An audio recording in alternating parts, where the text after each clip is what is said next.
Hello guys, welcome back to our new video. And this video I will show you how to adjust the warmth of any image shot on Google Pixel mobiles. First of all, you need to open your Google Photos and choose the required image you want to adjust the warmth. You can see the option edit on your image bottom side. Tap on the edit option and scroll toward right to reach the adjust option. And also scroll toward right to reach the warmth option. Here you can see the warmth option. Tap on the warmth.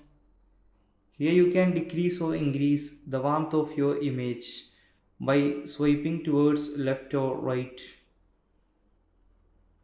Choose the perfect warmth for your image by swiping.